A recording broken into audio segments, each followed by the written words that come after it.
cadena de transporte de electrones y la fosforilación oxidativa para luego pues hablar de lo que nos falta, que son los inhibidores, ¿verdad? Cómo se mide, cómo se puede tener alterada, pero vamos a tratar de aplicarlo con unos casos clínicos para que entendamos cómo realmente es que se da el proceso. Entonces, cadena de transporte de electrones y fosforilación oxidativa.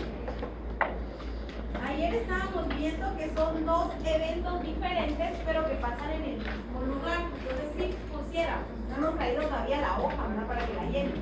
Organelo, ¿dónde sucede? ¿Dónde es?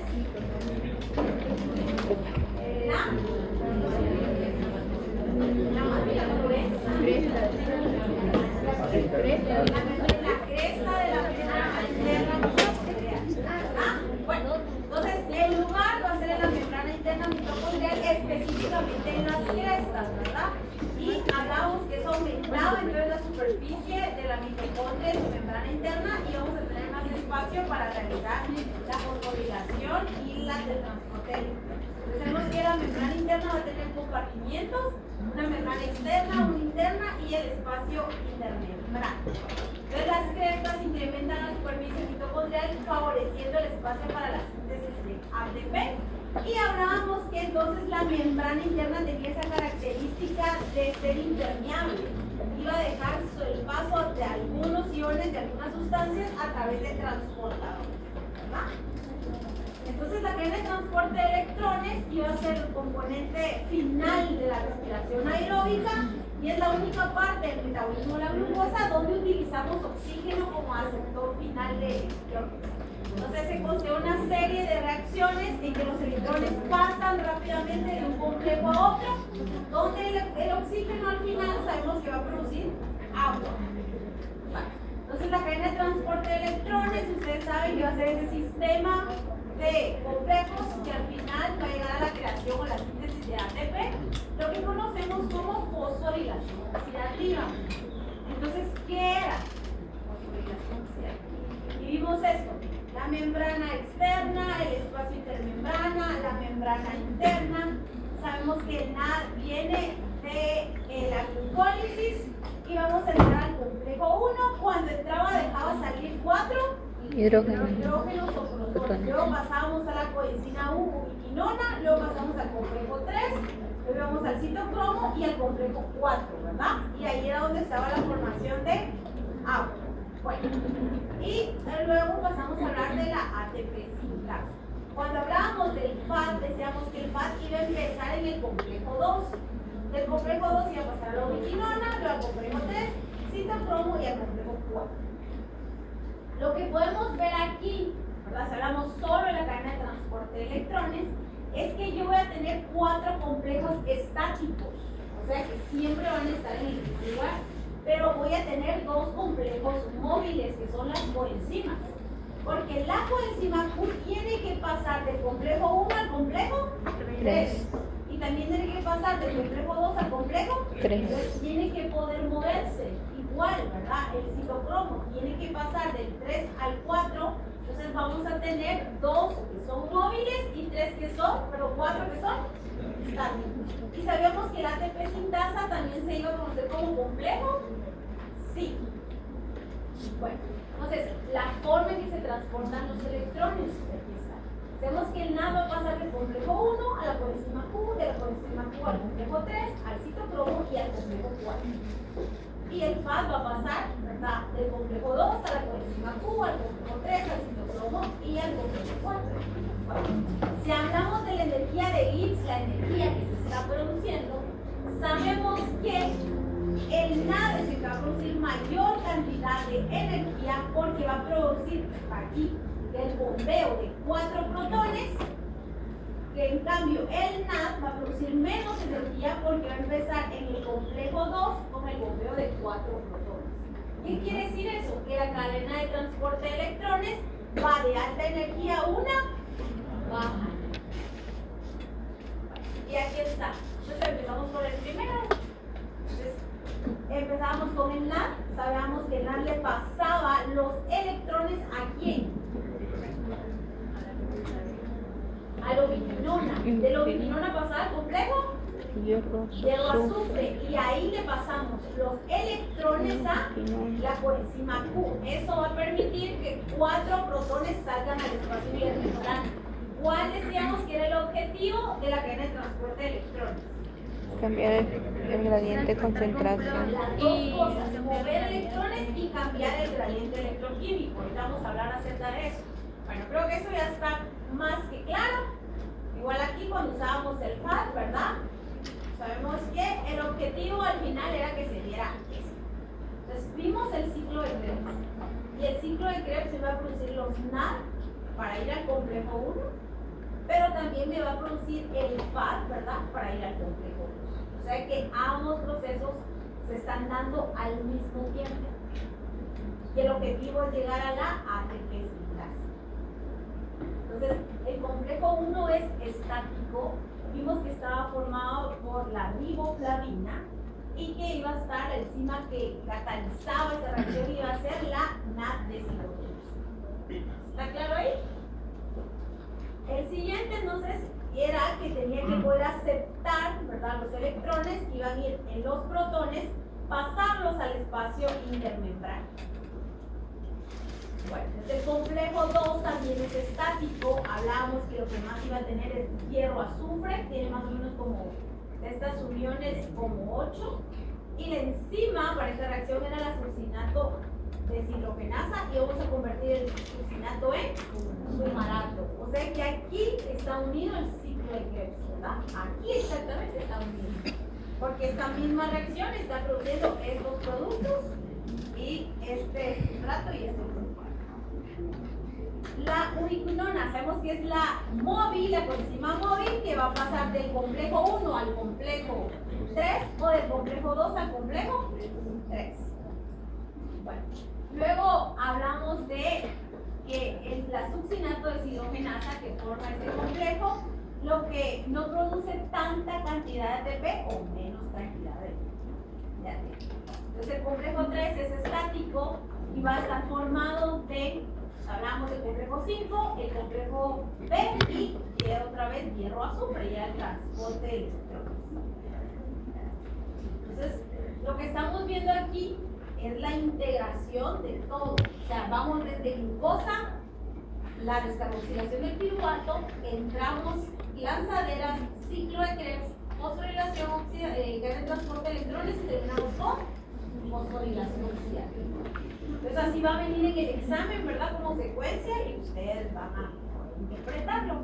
Y terminamos con el complejo 4, que era estático y la diferencia es que se iba a traer del citocromo y vamos a tener cobre, ¿verdad? Entonces miren, la eliminación de los iones hidrógeno es un sistema que constituye un gradiente electroquímico que se conoce como quimioosmosis. Y luego hablamos de la fosforilación oxidativa. No recuerdo si les dije ayer que la ATP sintasa tiene una porción que es F0 y una porción que es F1. No recuerdo. Pero no lo dije, ¿verdad? No. La porción F0 es la que va a dejar el ingreso de los hidrógenos y la F1 es la que va a unir o va a hacer la síntesis o la unión del ADP con el fósforo para formar ADP. Bueno, entonces ahí está, miren. Fácil, ¿verdad? Entonces traíamos la glucosa, se daba la glucólisis y teníamos piruvato y nuestros dos productos. Sabíamos que el piruvato pasa a la matriz mitocondria y obtenemos NAD y luego sabemos que la acetil-CoA se va al ciclo de Krebs y tenemos estos tres productos. Aquí no se mira, pero vemos que a esto está representando a qué. La lanzadera. Aquí están las lanzaderas, ¿verdad? Entonces sabemos que todo esto que obtuvimos va a la cadena de transporte de electrones y la fosforilación oxidativa. ¿Se dan cuenta? No era tan complicado. No. Chile. Este está aquí. Bueno, este no, nunca va a entrar. No, el complejo 2. El complejo 2 se lo va a explicar, ¿verdad? Lo que ignora se lo va a transportar. ¿Estamos? Muy bien, entonces digamos que yo pusiera un esquemita así en el examen. Entonces sabemos que aquí el 1 que está representando el complejo 1 que se llama, ¿cuál es el nombre? ¿Nada? Deshidrogenasa. Deshidrogenasa. Sabemos que aquí este que dice complejo 2 está recibiendo un FAD. ¿A quién está representando? Succinato, deshidrogenasa.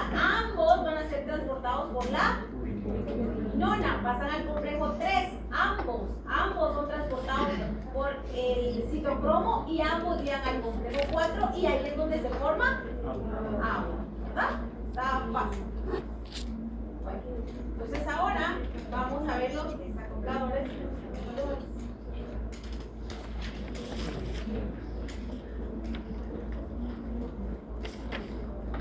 Espero que sí esté todo, pero listo.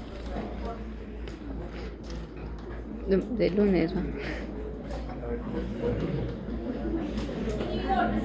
Bueno, los inhibidores van a bloquear la oxidación, reducen tanto la generación de ATP como el consumo de oxígeno. Las dos cosas van a... Bueno, entonces va a iniciar. Tenemos una granja que tiene aproximadamente 450 cerdas reproductoras. El destete se produce a los 21 días, ¿verdad? Y los animales entonces se van a trasladar a un periodo de 3 a 4 semanas, ¿verdad? Previos al parto. Posteriormente pasan a engorde. Eso lo ven ustedes después de sistemas de producción, ¿verdad? Bueno, digamos que uno tiene una producción de cerdos y a una semana antes que las cerdas van a parir, se pasan a maternidad.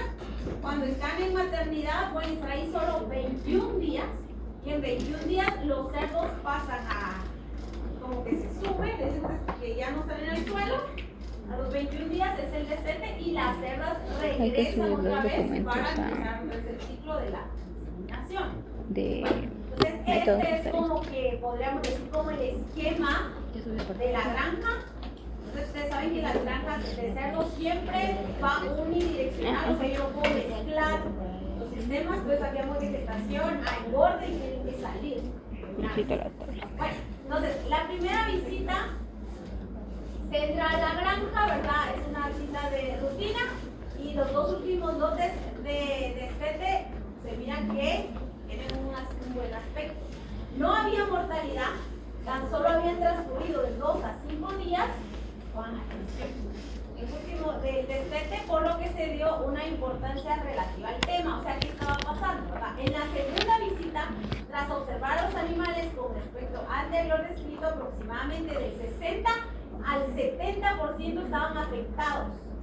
Y se decide instaurar una medicación de amoxicilina y aspirina, porque la granja era positiva a la mayoría de enfermedades. O sea que nosotros tenemos aquí en Guatemala enfermedades que siempre están presentes en todas las granjas, entonces más o menos se tienen protocolos establecidos. Bueno, entonces, ¿qué pasó? Los animales estaban apáticos, o sea, no querían comer, estaban delgados y el consumo de alimento era nulo, o sea, no estaban comiendo. Imagínense que uno tiene una granja de cerdos de engorde y queremos que los cerdos empiecen a crecer para que van a engordar y que no estén comiendo. Eso es una pérdida, pero no. Bueno, entonces tenemos a las 3 semanas de aparición del caso, ante la falta de resultados, se decide realizar un examen, un estudio anatopatológico, ¿verdad? O sea, se agarraron unos cerdos y se hicieron necropsias y se tomaron aquí las muestras, ¿verdad? Y como estamos viendo, todo está dando negativo. Bueno, entonces,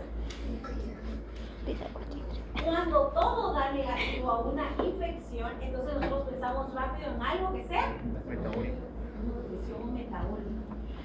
Si no tienen una infección, entonces ¿qué es? Por lo que los síntomas se relacionaban con que había intoxicaciones por CO2. En las granjas se trata de que los sistemas sean autosostenibles, o sea, nosotros queremos bajar costos. Se agarra más que todo de engorde todas las heces y van a los biodigestores. Ustedes ya conocen, ¿verdad? Entonces, esos biodigestores es porque toda la granja va a funcionar a través de gases. en maternidad, lo que sucede es que cuando los cerdos acaban de nacer, no pueden regular bien su temperatura. Entonces tenemos que poner luz. Y esa luz funciona a través de los gases del biodigestor. Entonces lo que estaba pasando es que los cerditos estaban intoxicando por monóxido de carbono. Y el monóxido de carbono lo que hace es que se une al complejo 4. ¿Quién pasa por el complejo 4? ¿El nado o el fato? Ambos. ¿Ves en las dos ruedas? ¿Quién pasa el nado por el complejo 4? Ambos. Entonces, ¿se imaginan? Si los animales comen, pasa la glucólisis, el piruvato, el ciclo de Krebs, vamos, y tenemos ese montón de NAD y FAD, pero ¿qué es lo que está pasando? Están pasando los complejos, pero no podemos sintetizar. Al revés, o sea, ¿quién está bloqueado? ¿La cadena de transporte o la fosforilación oxidativa? ¿Qué opinan? Tenemos el último complejo bloqueado y entonces no podemos activar la fosforilación oxidativa. Entonces, lo primero que vamos a tener es monóxido de carbono, sería el primer inhibidor que se está uniendo al complejo. Inhibidor número 1, monóxido de carbono. Bueno, ahora miren esto. Entonces teníamos ahí a esos dos perritos que estaban, ya no podían respirar. Vinieron y se desplomaron y ya no podían respirar. Bueno, entonces el monóxido de carbono lo que pasa es de que se une al complejo 4 y detiene el paso de electrones. O sea que también podemos tener intoxicación de animales. Ah, de verdad. ¿Qué se duerme o cómo? Se suicida. De verdad. No oigo. Cuenten hasta acá.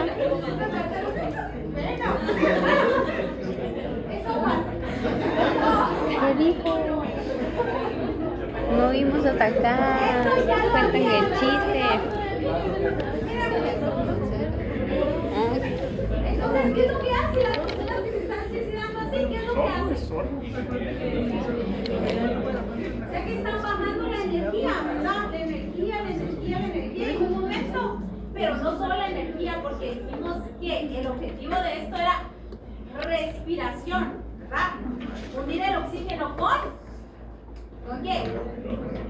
Y formar agua. ¿Cuál es el concepto de respiración? Yo les dije ayer que era respiración. Que el oxígeno es el aceptor final de los electrones. Eso es respiración. El oxígeno es el aceptor final de electrones. Entonces, si se está bloqueando todo esto, tampoco es el oxígeno, tampoco se puede formar agua, entonces se está bajando la respiración. Pero no es tan feo morir acá. Bien, aquí es un caso donde mueren 300 vacas, ¿verdad? Que la intoxicación no se carbono, que no se puede suicidar. Comieron sorgo. El sorgo es tóxico. Pero ustedes van a ver, bueno, ustedes están viendo clases de forrajeras, ¿verdad? Sí se puede Como que solo tres clases fueron pero una cantidad muy elevada va a producir una intoxicación. Les voy a decir algo. Muerte súbita en animales es raro. Es raro. En perros creo que solo es cuando les da vólvulo, ¿verdad, Carlita? El estómago se gira sobre sí mismo y se muere. Es la única razón en perros. Pero nosotros vamos a ver que hay timpanismo. Ahora, en las demás especies, yo creo que muerte súbita se da más en bovinos y solo hay dos razones más comunes. Una es que caiga un rayo, y se muere. La segunda es que estemos en momentos, o sea, aquí en Guatemala que tenemos 6 meses de época seca, entonces los animales ya no tienen mucho pasto y van a empezar a comerse la raíz, pero las leguminosas, ya lo vieron los platos, las leguminosas tienen la característica de que como produce mucho azufre, la bacteria Clostridium se puede alimentar de ese azufre. Entonces, cuando la vaca lo levanta, sale el Clostridium y puede entrar a las vías respiratorias y vamos a tener antrax y se muere, una muerte súbita. cuando miremos al animal muerto va a tener sangre por todos los orificios. Esos animales no se tocan, solo se abren hoy y se cierran porque puede producir también muerte en los seres humanos. Pero solo son esas dos razones. Entonces, si nosotros miramos a los animales, y aquí miren, aparte de eso se mira que es época lluviosa, entonces yo elimino Clostridium. Y si tenemos plan de vacunación, pues también lo eliminamos, ¿verdad? Obviamente no fue un rayo, entonces se cree que puede ser algo tóxico. Entonces miren, el sorbo en altas cantidades produce cianuro. Yo había hablado de eso del cianuro, otro tema. Que las mujeres mataban mucho con eso. Pero también es vitamina. Entonces miren, el cianuro en ciertas cantidades. Todo lo que tenía que quedar. Bueno, el cianuro sabemos que también es un inhibidor del complejo 4. Entonces llevamos dos inhibidores del 4, ¿verdad? Que es el monóxido de carbono y el cianuro. Y también, ¿verdad? Quiere decir que el sorbo es cianogénico. Ahora, esto yo no sé por qué, y yo no lo entiendo, por qué este compuesto tiene antimicina C, o sea, esto es un antibiótico. Pero este antibiótico, miren, es para la tos, se une al complejo 3. ¿Se imaginan ustedes? Quienes se dedican a hacer medicina, que uno elabore un producto y que ese producto lleve un compuesto y ese compuesto sea perjudicial para el organismo? Santo Dios. Los médicos veterinarios, hay muchos que se dedican a hacer regentes. Hay algunos que todavía están mejor, que tienen maquiladoras de antibióticos y vacunas. Pero casi siempre los químicos biólogos son los que hacen, como es como una receta, ¿cuánto va a llevar? Y así se elabora, se envasa y se vende. Antes de que se venda, hay un médico veterinario del Ministerio de Agricultura, o sea, que dice si ese producto se puede registrar o no, ¿verdad? Entonces, si alguno de ustedes se dedica a eso, le llega a uno, se llama dossier, un documento, cómo se elaboró, las pruebas que se hicieron y todo. Uno tiene que conocer todos los compuestos, porque uno firma y sella de que eso se pueda vender en el país. Entonces, se imaginan, aquí atrás, si yo le diera vuelta a esto, ahí dijera, registro tal y tal, fulano de tal, y ese es su número, ya.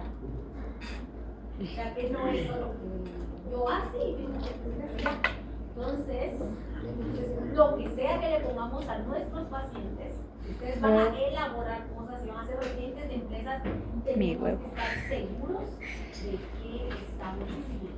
¿Ah? Porque ¿qué pasa aquí? Es el inhibidor el 3, ¿qué pasa? No hay paso, entonces bloqueamos otra vez. Y aunque el animal esté comiendo, ¿eso va a servir de algo? No, porque toda esa ruta va a estar bloqueada. Bueno, entonces el siguiente inhibidor es una antimicina. Tenemos amitral, es un barbitúrico. Se une al complejo 1 inhibiéndolo. En medicina veterinaria se utiliza como un anestésico, ¿verdad? Para que no hayan convulsiones. Y los barbitúricos son usados para la eutanasia, más o menos de fauna. Entonces, si estamos poniendo un barbitúrico para, o sea, anestesia, para eutanasia, ¿qué es lo que estamos haciendo? Inhibiendo el transporte de electrones. Entonces, en este caso, lo que está haciendo es que va a inhibir el complejo 1. ¿A quién está inhibiendo? A nada. ¿Aún quién está funcionando? O sea que sí tenemos energía, pero según vimos, ¿verdad? La energía de irse a hacer va a ser baja. No vamos a parar el organismo cuando anestesiamos. Solo estamos disminuyendo la tasa metabólica. Es lo único que estamos haciendo. Bueno, entonces, los barbitúricos van a inhibir, pero no irreversiblemente, el complejo 1.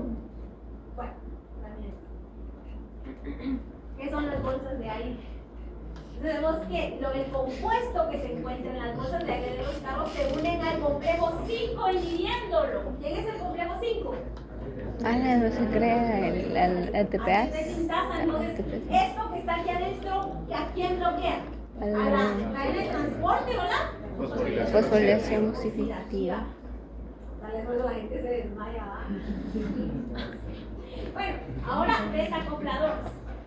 Los ejemplos de desacopladores son los siguientes. Vamos a tener que son químicos, que estos se usan en pastillas para adelgazar. ¿Verdad? Ese compuesto. Bueno, entonces esas pastillas que se toman para bajar de peso, ¿verdad? Lo que va a hacer, también miren, tenemos antibióticos y esto va a actuar sobre el tejido adiposo y también va a alterar el funcionamiento de la cadena de transporte electrónico. Entonces, por eso es que las personas que toman pastillas para adelgazar van a estar siempre cansados. ¿Por qué?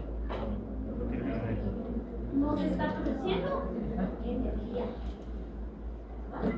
Entonces no está produciendo energía, no va a querer dormir y supuestamente es para que la persona que quiere adelgazar quiere un funcionamiento normal y que el organismo saque las reservas que tiene. Pero esto lo que va a hacer los desacopladores es que como que frena la cadena, pero no la inhiben. ¿Cómo estamos? ¿Sí? Bueno, muy bien. Entonces vamos a seguir con la siguiente pregunta. Y para eso vamos a empezar con las frutas que puede tener la glucosa.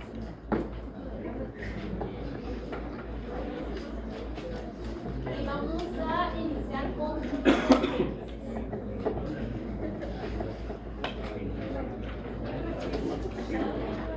entonces, si se va a empezar la glucosa, o sea, la glucólisis se va a empezar, mi paciente está comiendo, ¿verdad? Entonces tenemos una y B.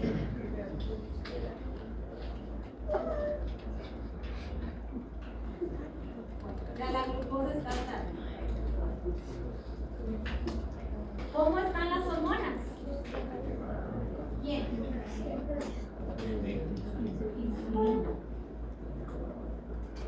¿Quién está disminuido?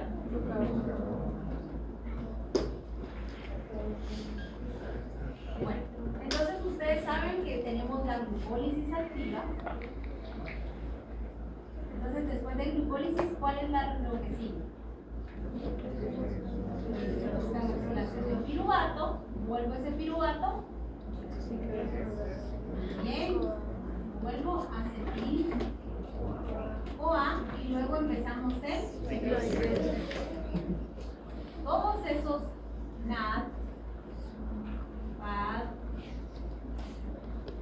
ETP, esto que ocurre aquí también lo mando a la cadena y eso va a la fosforilación axial.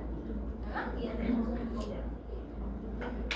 Como el paciente está comiendo, esto está activo. Estamos. Llega un momento que hay demasiado y tenemos que frenarlo, ¿verdad? Porque estos estados altos de glucosa son perjudiciales para el metabolismo del paciente, entonces no puede estar elevado mucho tiempo. ¿Qué vamos a hacer entonces? Vamos a parar todo esto, los intermediarios, como ya no los voy a usar, los voy a mandar a otras rutas. ¿Cómo se llama eso? Anabolismo. Lo voy a sacar porque ya tengo tanto y ya quiero parar el ciclo, entonces lo voy a sacar para otra cosa. Bueno, entonces lo primero que voy a hacer es que voy a agarrar esta glucosa y ¿cuál es la primera reacción? Para empezar la glucólisis. Glucosa bien. Glucosa 6-fosfato. Enzima que cataliza esta reacción. Exogenasa y glucosinasa. ¿Qué pasa aquí? La U, ATP y sale U. Cofactor. Entonces estoy aquí, la glucólisis, y con este, entonces voy a cambiar ¿verdad? Lo que está pasando y vamos a agarrar la glucosa y vamos a volverla, esta glucosa 6-fosfato en glucosa 1-fosfato. En la glucólisis, ¿cuál sigue aquí? Glucosa 6-fosfato. Bueno, en glucólisis es glucosa 6-fosfato, después tenemos Fructosa 6-fosfato. glucosa 1-6 Bifosfato. Entonces, ahorita lo que vamos a hacer es que esta glucosa 6-fosfato vamos a convertirla en una glucosa 1-fosfato. Solo estoy moviendo el compuesto, entonces necesito una fosfoglucomutasa, ¿verdad? Quiere decir que aquí solo estoy haciendo un isómero, ¿verdad? Bueno, aquí en este punto es el inicio de la glucogénesis. ¿Génesis qué era? ¿Catabolismo o anabolismo? Anabolismo. Anabolismo, o sea que esta ruta es una ruta anabólica. Bueno, entonces empecemos aquí. 1 va a tener 3 fases. La fase 1 empieza aquí. Bueno, entonces tengo ahorita la primera reacción que voy a convertir esta glucosa 1,6-fosfato en glucosa UDP.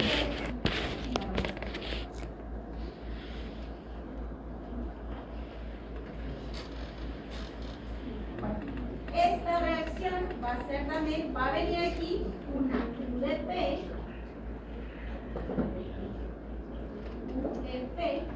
que el UDP es tener un uracilo, una ribosa y va a tener 3 fosfatos. Va a entrar aquí, otra vez tenemos magnesio con otro factor, y esta va a ser una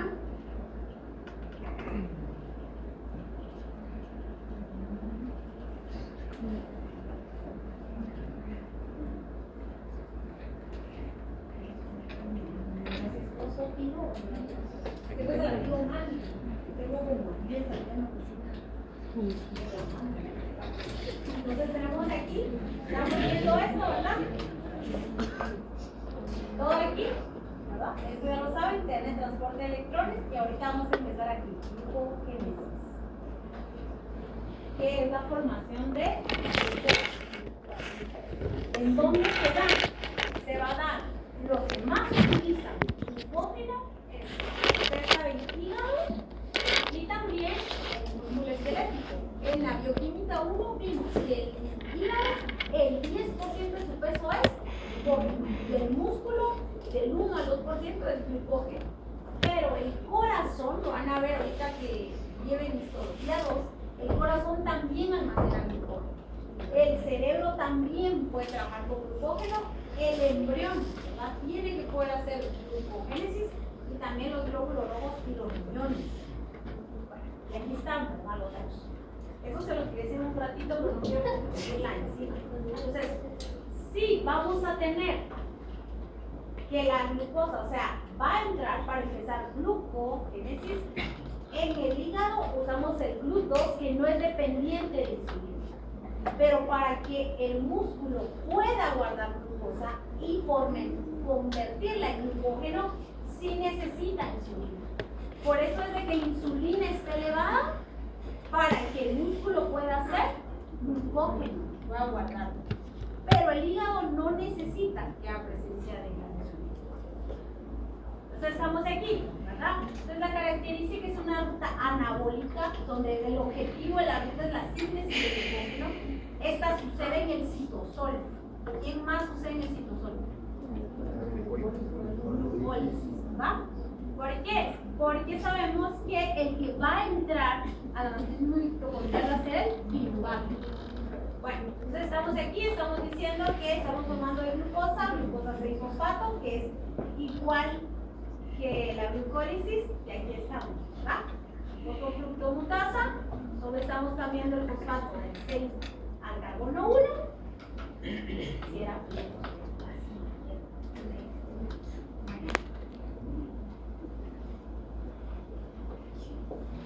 Ahora quiero que esto lo entiendan bien. Miren, jóvenes. Aquí, en el UTP tiene 3 Fosfato. ¿verdad? Y solo le va a dar uno. Solo le va a dar uno a la glucosa. Bueno, es cuando vimos ATP, vimos ADP y vimos AMP. ¿verdad? Eso quiere decir 3 fósforos, 2 fósforos, 1. Pero aquí la glucosa es glucosa UDP. UDP. ¿Por qué es UDP si solo le dio un fósforo? La glucosa ya tenía un fosfato. ¿Por qué? Porque ya lleva fósforo. O sea, viene y estás muy bien. Sacamos 2, pero la glucosa ya traía un fosfato. ¿Verdad? O sea que aquí sabemos que van a salir 2, pero es porque la glucosa ya traía 1. 2. Bueno, entonces esa es una fosforilación a nivel de Sustrato. sustrato. Luego vamos a venir y tenemos la UDP glucosa y vamos a empezar el segundo paso, el número 2, que es elongación. Para que se dé la elongación, yo no puedo iniciar de una vez, sino que necesito un cebador. Cebador se le llama a un paso inicial cuando se replica ADN. Entonces, cuando se están haciendo muestras de ADN, usamos un cebador, como decir, bueno, miren, aquí van a dejar todos su hoja y yo pongo una marca. Eso es un cebador. Entonces, el cebador que está aquí es la glucogenina. Entonces, la glucogenina va a decir, aquí se va a empezar a sintetizar el glucógeno. Entonces, tenemos que entrar glucogenina y sale UDP. Bueno, entonces, ¿qué es lo que está sucediendo? La glucogenina se va a autoglucosilar. ¿Qué quiere decir? Que ella solita se va a agregar glucosas, pero se tiene que agregar 6 glucosas. Vamos a poner aquí glucogenina. ¿Y se tiene que agregar cuántas? 6. Autoglucosilar. Entonces vamos que se hace el 6. Cuando ya tiene el 6, entonces esta glucosa que yo traigo aquí tiene que ciclar. ¿Cómo ciclaba la glucosa? Depende. Muy bien. Bueno, entonces yo tengo la molécula de glucosa y necesito el carbono. 1, ¿verdad? Luego tenemos aquí el carbono. Carbono. Carbono. 4, Carbono. 5, Y aquí carbono. 6. Bueno, cicló. Esta glucosa cuando le quito el UDP ya puede ciclar. ¿Por qué era que ciclaba la glucosa? Para volverse Más estable. más estable, ¿verdad? Entonces cuando ya cicló, se va a unir a la glucogenina, que es el cebador, y ya tiene sus 6, ¿verdad? Glucosas cicladas. Y lo primero que va a hacer es un enlace glucosídico alfa 1,4. Fácil, de la bueno, entonces aquí estamos carbono 1, 2, 3, 4, 5 y 6. entonces aquí dice que va a empezar la elongación, que es el paso 2, y debe de unirse aquí la glucosa que traemos. Sabemos que aquí se va a formar el enlace glucosídico y aquí tiene que estar el carbono 4, ¿verdad? Ahí está, 4, entonces alfa 1, 4. Esta unión, ¿qué produce? Ah, entonces seguimos, ¿verdad? Estamos haciendo la elongación. Aquí se tienen que unir, con atención, se tienen que unir otros 6, ¿verdad? Entonces sigue, va a 6, 6, 6. Cuando llega eso, entonces vamos a pasar a la tercera etapa, que la tercera etapa es ramificarse, porque el glucógeno, como ustedes vieron en la bioquímica, el glucógeno tiene enlaces de qué tipo? Alfa 1, 6. 1, 6. Alfa 1, 6. Entonces, El alfa 1,4 es la elongación. Alfa 1,6 es la Ramificación. Entonces, la glucogénesis tiene 3 etapas, ¿verdad? La inización de volver glucosa 1,6-fosfato a glucosa 1,P. ¿verdad? La fase número 2 es la elongación, que es formar enlaces alfa 1,4 por medio del cebador, que es una glucogenina. Bueno, ahora vamos al paso número 3, que es ramificar. Vamos a ramificar aquí en el mismo ejemplo. Para no hacer mal.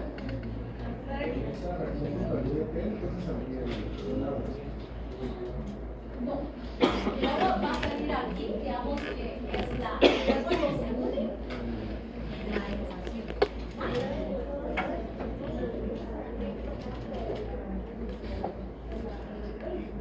Sí, como queremos frenar la glucólisis, porque hay demasiada energía. Entonces ya vamos a guardar. Vamos a frenar la glucólisis, pero la vamos a frenar volviéndola, almacenándola. ¿verdad? Pero ¿qué enzima tiene que salir ahí para que empiece a formarse glucógeno?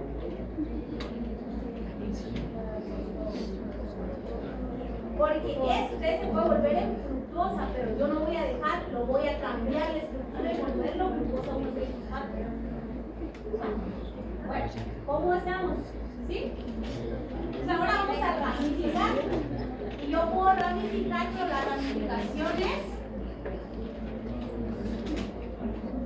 6, ¿verdad? Entonces aquí estamos, vamos a ramificar. Entonces vamos a poner aquí otra vez, ¿verdad? Carbono 1, carbono 2, carbono 3, carbono 4, damos carbono 5 y damos carbono 6, ¿verdad? Entonces aquí el enlace glucósico va a ser aquí, 1,6, ¿verdad?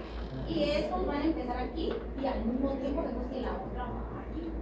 Entonces el glucógeno va a servir porque en un espacio pequeño, reducido, podemos almacenar una alta cantidad de glucógeno. Eso es importante. Si estamos aquí, bueno, entonces estamos diciendo que se va a dar la ramificación. Y el paso limitante, ¿qué quiere decir ese paso limitante? Interrumpe y regula la velocidad. Entonces el paso limitante es aquí, ¿verdad? La elongación. Y tenemos la ramificación y el glucógeno de esta forma, que está así todo enviado sobre el glucógeno. Bueno, entonces aquí también está fácil, ¿está? Venimos con glucosa y pasamos a glucosa 6-fosfato y este es el inicio de la glucólisis por una exoquinasa si estamos en músculo y una glucoquinasa si estamos en hígado. Ya usamos ATP, sale ADP, el magnesio como cofactor.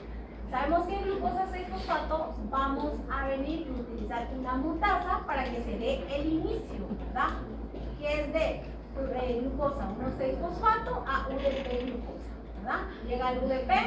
Vemos que salen 2 fósforos y luego tenemos la elongación, que es el paso limitante. También va a ser un paso que va a regular, porque no dijimos que los pasos limitantes, porque es irreversible, es limitante, porque este no es, miren ese, ¿verdad? Entonces este tampoco, pero no es paso limitante. El paso limitante es quien regula la velocidad de la reacción.